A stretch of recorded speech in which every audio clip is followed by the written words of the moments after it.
Hello friends, అందరికీ నమస్కారం. మేమైతే కడపలో ఫేమస్ ఒంటిమిట్ట కోదండరామస్వామి గుడికి అయితే వచ్చాం ఫ్రెండ్స్. ఈ టెంపుల్ చాలా పురాతన కాలపు చెందిన టెంపుల్ ఫ్రెండ్స్. ఎందుకంటే ఈ ఈ టెంపుల్ని మనము మరో అయోధ్యగా కూడా భావిస్తాము. ఇంకొకటి, ఈ టెంపుల్ని ఫస్ట్ అయితే ఏకశిలా నగరం అని పిలిచేవాళ్ళంట. తర్వాత ఒంటిమిట్ట దేవాలయంగా పిలువబడుతున్నారు. ఈ గుడికి ఇంకొక ప్రత్యేకత ఏమంటే, ఆంజనేయుడు లేని రామాలయం అంటే ప్రపంచంలో ఇదే అనుకుంటా ఫ్రెండ్స్. నాకు తెలిసి నేనైతే ఫస్ట్ ఇప్పుడు దర్శనానికి వెళ్ళిపోతాను. ఒంటిమిట్ట కోదండరామస్వామి దేవాలయము చాలా ప్రసిద్ధి చెందిన దేవాలయము ఇది. నేనైతే ఇది సెకండ్ టైం వస్తున్నా ఫ్రెండ్స్. ఫస్ట్ టైం వచ్చినప్పుడు ఏదో వచ్చినానా, దేవుణ్ణి దర్శనం చేసుకున్నానా, వెళ్ళినానా అన్నట్లు వచ్చాను. కానీ సెకండ్ టైం వచ్చినప్పుడు వీడియో తీస్తున్నాను కదా, నాకే అనిపించిందంటే అద్భుతంగా ఉంది టెంపుల్ మాత్రము. చాలా పెద్దది టెంపుల్ అయితే.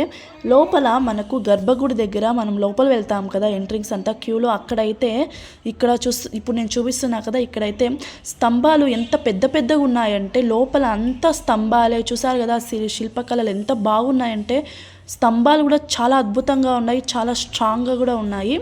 నాకైతే చాలా నచ్చింది లోపల గుడి అయితే. ఆ రోజు కూడా నేను అంత క్లియర్గా చూడలేదు, ఈరోజు చూస్తున్నాను కదా, నాకే చాలా బాగా అనిపించింది. నేనైతే ఫుల్ హ్యాపీగా ఉన్నాను ఈ వీడియో తీసినందుకు. మీకు కూడా నచ్చుతుంది అనుకుంటున్నాను. ఫస్ట్ అయితే ఇప్పుడు మనం ఈ క్యూలో వెళ్ళిపోయి రైట్ సైడ్ తిరిగినామంటే మనకు అక్కడ రాముల వారు దర్శనం ఇస్తారు. ఇక్కడ క్యూలో వెళ్తున్నాం కదా, ఇక్కడ అంతా మా ఫ్యామిలీ వాళ్ళే వెళ్తుండేది. అక్కడక్కడ కొద్దిగా వేరే వాళ్ళు ఉన్నారు. దర్శనం అయితే చాలా బాగా జరిగింది ఫ్రెండ్స్. అందరము రామభజనం చేసుకున్నాము కొద్దిసేపు. ఇంకా ఫోటో తీసుకున్న వాళ్ళు తీసుకున్నారు. ఇక్కడైతే కోతులు మాత్రం చాలా ఉన్నాయి.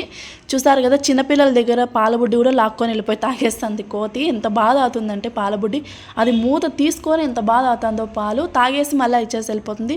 చూసారు కదా, ఇటు సైడ్ చూసిన కోతులు ఎక్కువ ఉన్నాయి. అంటే ఏం అనడం లేదు ఎవరిని, అదొకటి మెచ్చుకోవచ్చు. ఇప్పుడైతే ఫ్రెండ్స్ ఒక్కసారి మనము ఫుల్ కోదండరామస్వామి ఆలయం చూసుకొని వద్దాం ఫ్రెండ్స్, ఎలా ఉంది ఏమి అనేసి నేను మీకు చూపిస్తాను.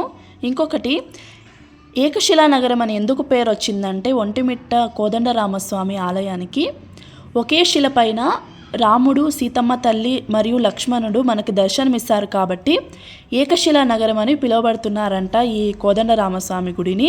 ఇప్పుడైతే మీరు గుడిని ఒకసారి చూడండి ఫ్రెండ్స్.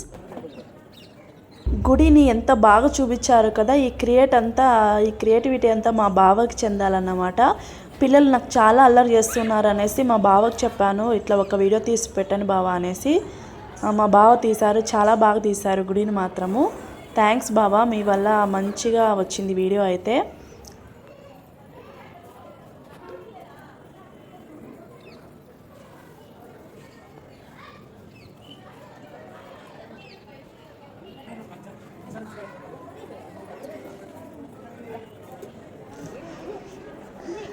ఇక్కడ ఈ ద్వారం నుండి వెళ్తే మనకు అక్కడ కార్ పార్కింగు, అలాగే కొంచెం ముందరకు వెళ్తే ఆంజనేయ స్వామి గుడి కూడా ఉంటుంది ఫ్రెండ్స్. నేను మీకు మళ్ళీ చూపిస్తాను.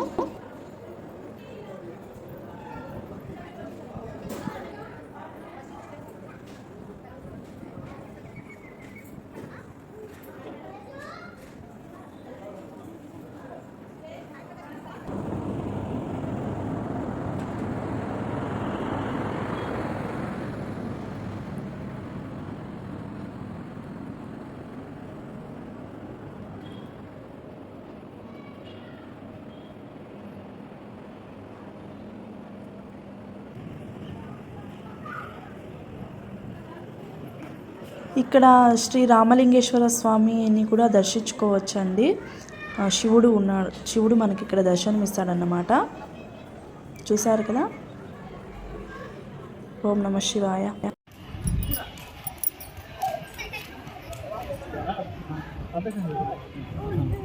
ఈ అల్లరి చేసిన వాళ్ళు మాత్రమే కొడుతుంది, మిగతా వాళ్ళని ఏమీ అందు. నువ్వు సైలెంట్గా రావాలి. మరి ఎక్కువ అల్లరి చేస్తున్నావంటే ఎత్తుకొని వెళ్ళిపోతుంది కోతి. మళ్ళీ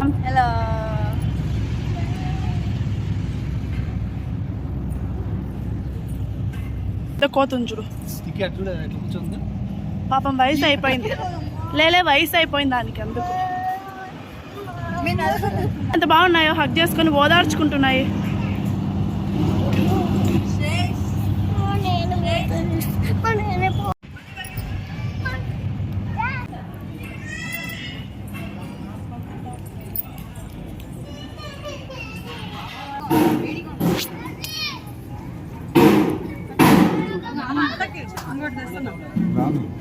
ఇచ్చిన మళ్ళీ కోత తీసిపోయింది. కోత తీసుకెళ్ళి ఇక్కడైతే అంతా ఫుల్ కార్ పార్కింగే ప్లేస్ అన్నమాట. అంతా ఫుల్ కార్ పార్కింగే.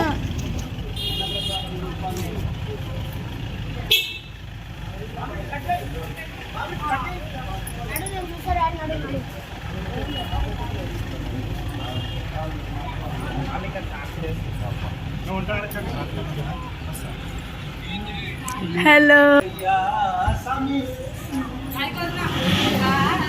హాయ్. ఇక్కడైతే ఆంజనేయ స్వామి టెంపుల్ ఉందండి. శ్రీ సంజీవి రాయ స్వామివారి ఆలయం అనేసి ఇక్కడ దర్శనం చేసుకునేసి ఇంకా మేము బయలుదేరుతాం అనమాట. 1 డేలోనే ఇలాగ గుడికి మళ్ళీ అవుట్ సైడ్ అనేసి ప్లాన్ చేసుకొని వచ్చాం ఫ్రెండ్స్.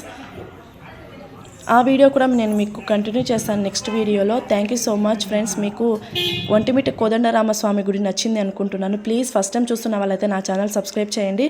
అలాగే షేర్, లైక్, కమెంట్ మర్చిపోద్దండి. థ్యాంక్ యూ సో మచ్ అండి.